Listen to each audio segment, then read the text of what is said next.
I need you to know that if you're posting content, making money is inevitable. It doesn't become a question of if you're going to make money, it becomes a question of when. And this is something I really wish I knew when I started out, because it means that I could have optimized what I was doing a bit better, knowing that there was the potential to increase my income streams and do all the money related things. I didn't necessarily do anything wrong before, but I could have done things a lot faster and a lot more efficiently if I knew everything that I'm going to talk about in this video. So to kick off video number 2 in becoming a part-time creator, we're going to go deeper into monetizing your personal brand part-time. And just to remind you, this series is not all about how to just become a generic content creator.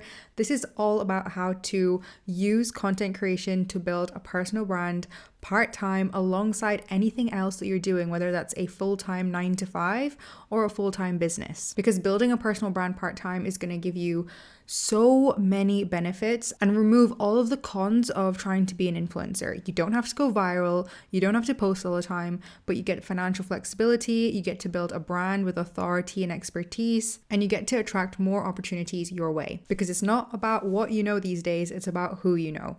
Become the who that people know. So the 3 parts of monetization that we're going to cover in this video is level 1, 2, and 3. Level 1 is all about collecting the data and understanding your demand. Level 2 is taking that demand and turning it into an audience that you own. And level 3 is taking that audience you own and turning it into actual money and a profitable system. Now, this is all going to sound like gibberish, but let's just jump straight into it. Now, as a part-time creator, the most efficient way to create a base for monetization in the future, because remember, we're building a long-term brand here, is to have your own little slice of the internet. It's exactly how I started out years ago. I was posting my blog posts, collecting emails, and that soon blossomed into multiple streams of income over time. I didn't know I was doing it, but it all started with my website. And you need to not be too scared about doing this as soon as possible, and should be something you do quite early on in the process of building a part-time creator brand. You essentially want somewhere that people can go to once you've attracted their attention with your content online. You want somewhere where people can understand what it is you do, what it is you're good at, and also a good base to collect those emails, maybe sell products, services, or integrate with other pieces of software, all without relying on social media or other companies or platforms owning that audience. And the nice thing about snapping up your own slice of the internet these days is that it doesn't have to be long, involve any coding, or be expensive with platforms like Hostinger. Now, Hostinger is one of the most useful platforms in my opinion because of 3 things specific to the business hosting plan. That's the AI website builder, the e-commerce features, and the third-party integrations. To me, this replaces the need for any other subscriptions I'd need as someone trying to build and monetize a personal brand part-time. And I'm going to show you how easy it is to actually get all of this done. Now, one of my favorite things is the AI website builder. So we're going to go over using my link, hostinger.com/Devamsha, and we're going to choose the business plan because that's the one that has the e-commerce features and the third-party integrations, which will be essential for everything you'll need to grow online with your part-time creator brand. And we're going to choose this plan and we're going to start creating this website. It's for myself and my brand. Create a website, and we're going to use the Hostinger website builder.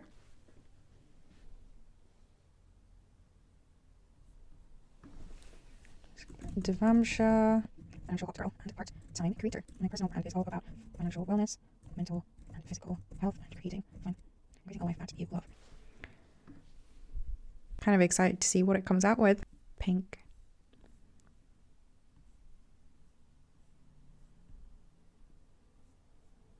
It looks a lot better than my current website, I'll tell you that. Empowering you to build financial flexibility and health.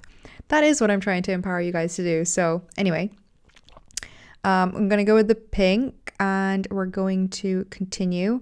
And then you can essentially just edit all of these elements and you don't have to know any coding. You barely even need to know any kind of design. You make sure you've got somewhere where you have an about you page where you're telling people what it is you stand for, what it is you're good at, where that strategic niche of yours is really honing in on. Essentially, if someone found your content online and then clicked on your website, what do you want them to then find out from that? And then you can connect your own domain, which you can get for a year with Hostinger. and go live. And it is literally that easy, especially with e-commerce features and third-party integrations. You're really removing the need to go to other landing page creators, which can actually be a bit more costly, especially when you're starting out. You don't exactly know how to monetize yet, and you just need a page, a slice of the internet to actually just showcase who you are and what it is you do. It's essentially got everything you'd literally need to grow a part-time creator brand, on top of removing the risk of procrastinating actually doing this task. Now, they are having a New Year's sale, so for a limited time, you can use my code Devamsha to get an additional 10% off of all yearly plans if you go to the link hostinger.com/Devamsha. Okay, let's talk about level 1 of actually monetizing your personal brand, because level 1 is how you create the base and how you actually think about what your monetization will be. Because like I said at the beginning of the video, monetization is inevitable. If you create content online, you're going to make money. With part-time personal brand building, we want that to be super value driven, super aligned, and something that doesn't actually add to your list of things to do, because we all know, like, the thing we're protecting the most here is our energy and our time. And when we introduce income streams into that, it's going to start taking from that. So level 1 is all about making sure we're doing it right and taking the pressure off, which means we're going to be collecting as much data as possible.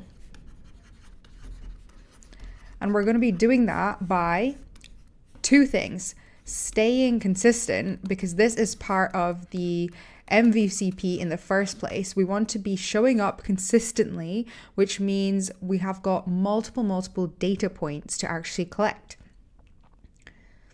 And we're actually going to be keeping an eye out for what our audience is actually asking from us. Now, understanding what our audience wants is for 2 kind of reasons, because we need to keep an eye out for this, right? We are looking at the comments we're maybe getting on our posts. We're looking at responses.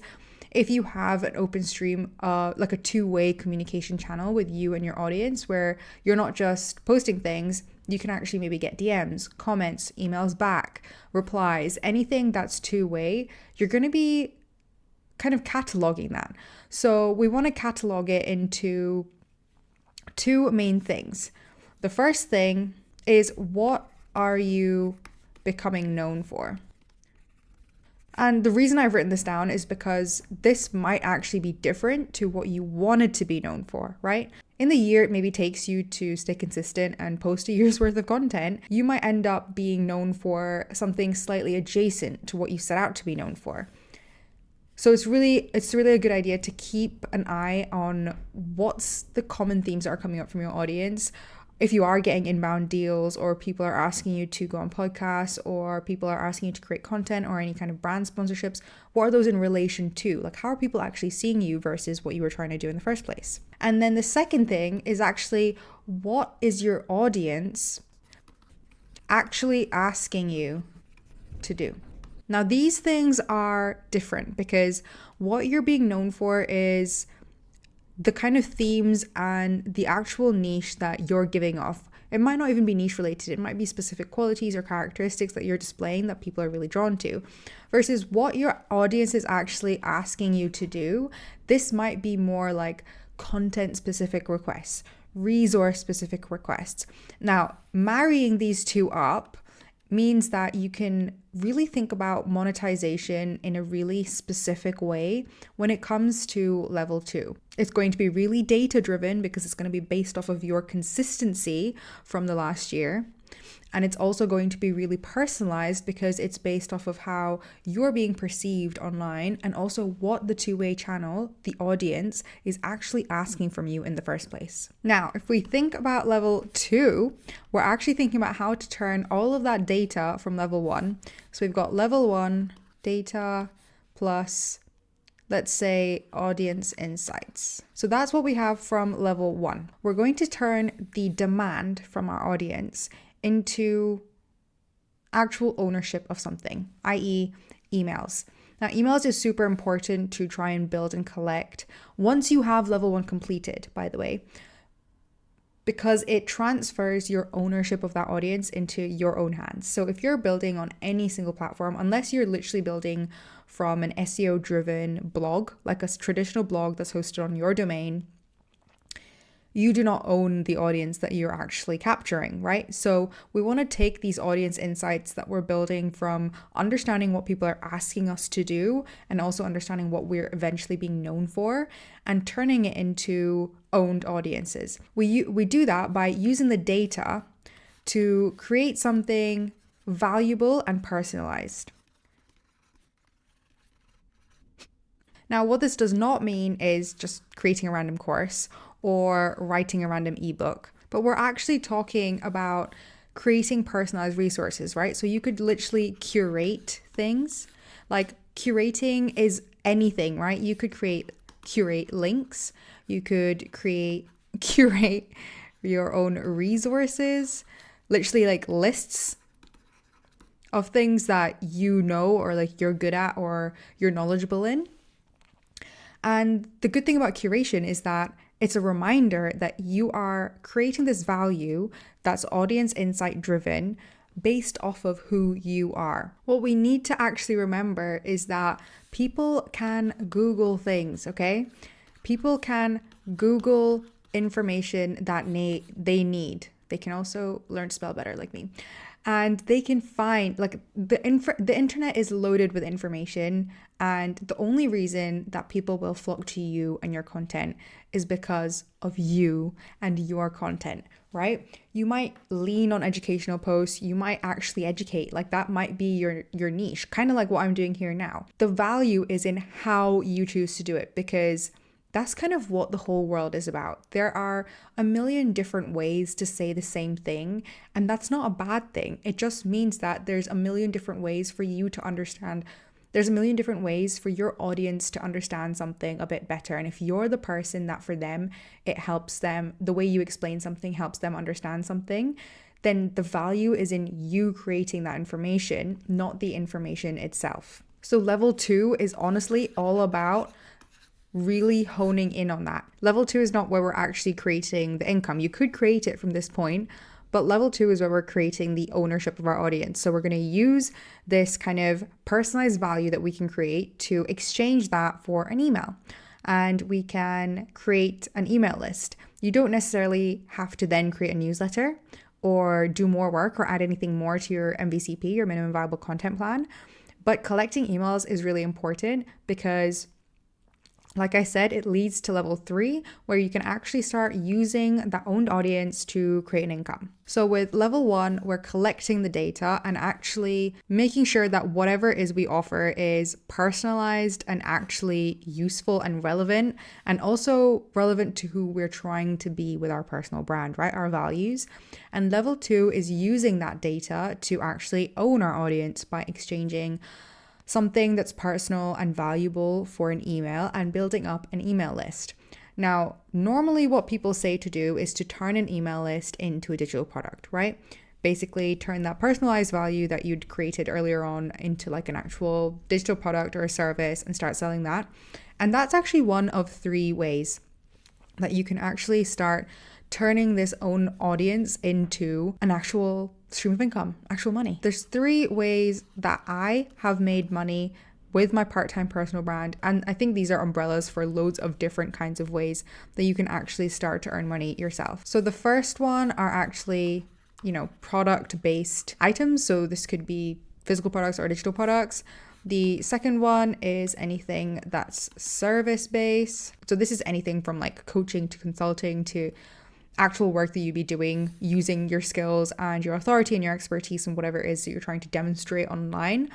And then the third way is actually partnership revenue. So this is anything that covers, like affiliate streams, brand sponsorships, ambassadorships, those kinds of things that usually come off the back of building a personal brand or having a content creation kind of space online. And if you know that any one of these 3 things appeals to you more than the other one, you can start to think about that as you're owning your audience and trying to actually think about your potential monetization options in the future. So for example, if you maybe prefer to create digital products or that's something you really like doing, then maybe you could lean into having more educational content, showing your expertise as an educator or an expert, whatever that expertise is in. If you really want to do speaking engagements, you can lean into more industry insight heavy content or incorporate that more into your strategy. And if you have like hyper niche content, that could very easily lead into like consulting or coaching services. Now, unfortunately, this part of the video did end up cutting out, but the reason in level 3 that you want to be able to use your own audience to transfer or like create these streams of income, whether that's the product route, the service-based route, or the partnership route, is that you have a place to now funnel all of this energy into. So if you decide to create products, digital products, you have a pool of people that you own that you will forever have an available income stream to generate from. And that's not to say that all the emails you collect will always be customers. Those are going to be essentially your 1,000 true fans from the 1,000 true fans theory. And the same thing applies to your service based revenue that you could generate. So whether it's like consulting or coaching or freelancing or like doing something for someone else, you have a pool of people not only to kind of potentially do those services for, but to actually advertise that you do those services for. And then with partnership revenue, you have an almost exclusive pool of people, a pool of an owned audience to actually utilize in conjunction with partnership revenue. So whether that's affiliate income or being able to monetize that pool of people as a community in terms of like partnering with them, or even using the size of the community as a reason for a kind of like brand sponsorship or something like that. It's always going to be essentially a pool of people that's forever there, that you have in your hand, that can't be taken away, that you have available to utilize one of these 3 streams of income to advertise to sell to, and to also actually create content for, because that is the purpose of this whole thing that we're doing in the first place. Part-time content creation is you can create content. If Instagram disappeared, where would you create that content? You could still create it for the pool of people that you own. So that's why it's essential for level 2 to be where level 2 is, and then for level 3 to build on top of that. Because if you did level 3 first and you created your streams of income, but then you never did level 2, or you did level 2 way down the line, you can't rely on any kind of owned audience if it ever went away. If Instagram went away and you only ever used Instagram to sell your digital products, who are you going to sell to now? Nobody. So that's why it's good to own the audience and then build the streams of income on top of it. I basically built my part-time personal brand in about 5 years, right? And I think this is exactly what I did, and I'll just talk you through what I think I should have done instead. So in years 1 to 3, I've put that it didn't actually have to be years, because if I had done the steps of level 1 like properly, this could have been 1 year, right? So for the first 3 years, I was creating consistent authority-based content. So that meant like I was talking a lot about my journey with debt, my accounting exams, things like that, and actually just bringing in why I was an expert at what I was doing. I was consistently building trust because I was just constantly like talking to my audience. I was constantly sharing my story, and I was just being quite vulnerable online. And the good thing I did do is actually collect the most commonly asked questions. And I've put here generated idea generators because I was basically collecting the idea generators, but I was thinking about it from a content perspective, less so a monetization perspective, when I really should have been thinking about how I could monetize at the same time. Now, obviously, if you're thinking, oh my God, do I have to monetize everything? Is a personal brand purely just to make money? No, like you can create content for the sake of creating content and keep it as an enjoyable thing that you do on the side of your 9 to 5 or your full-time business. But if you monetize, you're basically able to use that part-time personal brand to create a bit more financial flexibility, but you don't have to. You can use your personal brand to actually just showcase your expertise and authority to attract better opportunities or well-paid gigs or better jobs, or actually even stand out in the job application process. So you don't necessarily have to monetize through doing all of these things that I'm talking about in this video, by the way. So that's a side point. But the other thing I really, really paid attention to is how did my audience actually perceive me? So the topics that I was known for. And this is what I meant by level 1. Like, what are you actually ending up being known for? Now, I set out to actually just document my journey with money. I was actually literally paying off my debt when I started my YouTube channel. So I was still in the middle of that journey, but I've ended up being known for my storytelling, my relatability, my actual ability to have got out of audit, done these career pivots, all these other things that I maybe didn't really necessarily think that I would be known for at the time. I also collected emails. I didn't know what I was doing with my emails I was collecting, but I was collecting them because I was constantly offering free resources. I would turn my videos into templates, offer those templates out for download, and I just collected thousands and thousands of emails over the years. And then what I really did that I think was important to do as a side note for when you're in your first few years or months of building a part-time personal brand, I was so selective with brand collabs and speaking engagements, primarily to drive up the price and my own scarcity, that, you know, I'm not just going to jump to the first brand sponsorship or the first exciting opportunity that I get, because I want to be a scarce resource. I want to be a really valuable scarce resource. I want to drive up the demand and the price that I can actually ask for. And by doing that, I'm going to be selective at the beginning, because you can afford to be, because remember, we're part-time creators here. We're not chasing virality. We're not chasing up an overnight blow up. We are just trying to grow and build this brand with a lot of trust and a lot of value and authority over the long term, which means we can take our time and be selective. And most importantly, we don't need the money from these extra things, so we can afford to turn down more than we actually take on. Now, in year 4 is when I really started to think about monetization in a more strategic way, because of actually just thinking I had the potential. And this is the thing, and this is why I mentioned at the beginning of the video, monetization, income streams, all of these things are possible from the moment you start creating content. It's not a question of if, it's a question of when. And I really wish that I had known that, because I would have, like I said, I would have first of all done all of these things a lot earlier. But second of all, I would have been really proactive about doing these things earlier as well, which would have saved me a lot of mental headache. And that is the main point, right? We want to really protect our time and energy. I keep saying that because it's true. So in years 4 is when I actually created my first digital product, which technically is my ebook, which is my part-time creator ebook, which is the whole ethos of what I'm trying to teach you, because I think it's so transformative in terms of approaching content creation and social media with a 9-to-5. And I built that because I was literally blown away with what I was able to do with, at the time I wrote the ebook, I had less than 10,000 followers on Instagram, I think less than 30,000 on TikTok, and maybe less than 20,000 here on YouTube. So I had a really relatively small audience, but I was able to quit my 9-to-5. I was able to earn the equivalent of a pretty good 9-to-5 through part-time content creation. And I also had developed just an array of skills. I was getting job offers. I was really feeling the effects of building a part-time personal brand without really having broken my back over it. I'm not going to lie. Like, I have not been super consistent in the last 4 years. I have not been posting all of the time. I've not been labeling myself as an influencer, taking on every single brand deal. Yet I was able to reap so many rewards. So I really thought, okay, more people need to know about this. And people have been asking me, so I'm going to turn it into an ebook.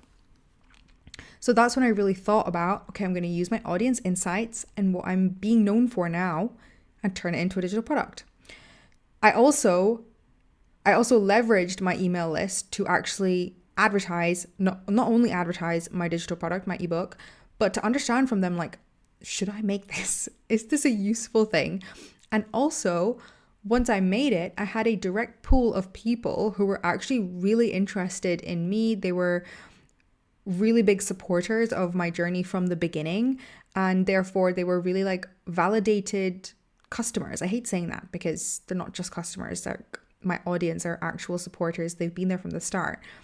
But those are the people who are actually like going to be impacted by the work that you create. So that's why building that email list in level 2 is really important for any kind of monetization potential that you think of down the line. Automating your systems is actually so important, and this kind of leads into a point that I will talk about in a second in terms of building an operations to back up your personal brand. And we will touch on this in another video to add to this series, because it's a whole nother kind of ball game in terms of what you need to think about to allow yourself to, again, just protect that time and energy of yours while you're creating content, sticking to your MVCP, and maybe thinking about monetizing. And then because I was able to be selective in the first few years, my prices are then increased. And what does that mean? People are actually paying those prices.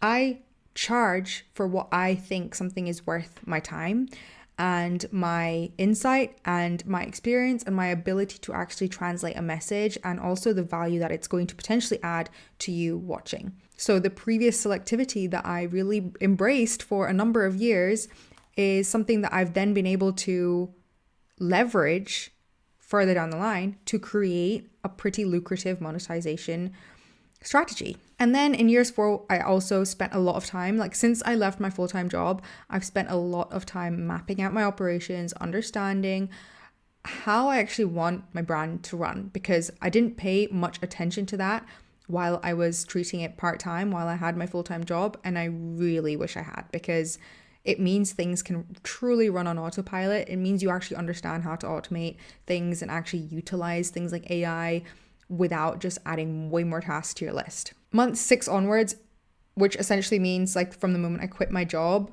and essentially understood. So the moment I understood all of these things is when I started doing all of these things. And that's pursuing highly paid partnerships, because I've leveraged my scarcity and drove up demand and price from the first few years of just being super selective. I created a passive income stream by using my audience insights from paying attention to my most commonly asked questions, what I was being known for, my consistent showing up, and actually being able to collect that data in the first place, turning that into an ebook, which has now created a passive income stream. However, I want you to really understand, a passive income doesn't mean, oh, now I'm passively earning my full-time salary every single month. No. Income streams they're a stream. You start small, and once it's started, you're able to build on it and add volume. So whilst it's not huge now, because it's literally only been running for like 6 months, guys, it's there, which means it now has the potential to grow. It's a stream. It's a stream that I can now grow. And then the other thing is actually scaling my operations. So now that I've actually mapped out operations, implemented a system, I can think about how to expand on that. Maybe outsource, maybe make things faster, maybe actually do less like scattered tasks and do more of the stuff that I enjoy. Those are the things we'll talk about in the next episode when we're doing more of a deep dive into the actual operations behind the brand. But this is essentially what I did, and kind of things that I maybe should have done. Like I should have basically done year 4 in year 2 if I really wanted this. But I really didn't know what I was doing when I first started content creation. I didn't realize I was building a personal brand. I didn't realize I was going to be able to quit my job. I didn't realize all of these benefits that come from doing this exact thing that I'm teaching you to do. I didn't realize that it was going to be so good. So I really wish that I had just focused on all of this sooner and basically had this series of videos to watch myself. Now, in order to be profitable long term, that's when you'll actually need to start building operations to actually hold up your creator business or your creator brand. Because remember, once you start monetizing, you're actually adding a little bit extra into your minimum viable content plan for a short amount of time, however long it's going to take you to either fulfill the services or create any kind of digital products or create kind of partnership revenue. And I know you'll be balancing this alongside a 9-to-5 or full-time business. So the operations need to be strong. And there's 3 main kind of examples and ways that I've done it myself.